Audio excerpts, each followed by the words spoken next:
லாஸ்ட்டா அப்லோட் பண்ண shopping விளாகோட continuation தான் இந்த வீடியோல பார்க்க போறீங்க. ஆதிரன் எதுக்காக இவ்ளோ ஃபாஸ்ட்டா இறங்கிட்டு இருக்காங்க தெரியுமா? டாய் செக்ஷன் வந்துருச்சு. அதுக்கு தான் இவ்ளோ ஃபாஸ்ட்டா இறங்குறாரு சாரு. அ அங்க இருந்த கிளுகிளுப்புலாம் எடுத்துக்கிட்டு ஜாலியா விளையாண்டுட்டு இருந்தாங்க. சரி அதுலேருந்து ஒரு கிளுகிளுப்பு வாங்கிட்டு, நெக்ஸ்ட் வந்து மியூசிக் ப்ளே பண்றதுல ஒரு செட் வாங்கிட்டு கிளம்பிட்டோங்க. வெளிய வந்து பார்த்தா லைட்டா இருட்டி இருந்துச்சா, சரி ஏதாவது சாப்பிட்டு போலாம் அப்படின்ட்டு மசாலா பூரி ஆர்டர் பண்ணி சாப்பிட்டோம். சாப்பிட்டு முடிச்சுட்டு ரசம் கேட்டா, இதுக்கு வராதுங்க. நீங்க ரசப்பூரி வேணும்னா தனியா தான் ஆர்டர் பண்ணிக்கணும் அப்படின்னு சொல்லிட்டாங்க. நமக்கு எப்பயுமே மசாலா பூரி சாப்பிட்டாலே ஒரு ரசம் சாப்பிட்டா தான் கொஞ்சம் திருப்தியா இருக்கும். அதனால அகைன் ரசப்பூரியும் ஆர்டர் பண்ணி அதையும் சாப்பிட்டுட்டு கிளம்பிட்டோங்க.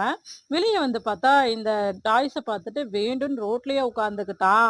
லாஸ்ட் டைம் இத வாங்கி குடுக்கும்போதே வீட்டுக்கு போனதுமே உடைச்சுட்டான். அதனால இந்த டைம் இத வாங்கல. நம்ம என்னென்னலாம் இன்னைக்கு பர்ச்சேஸ் பண்ணியிருக்கோங்கிறத நாளைக்கு விளாக்ல அப்லோட் பண்றேன். கண்டிப்பா எல்லாரும் செக் பண்ணுங்க.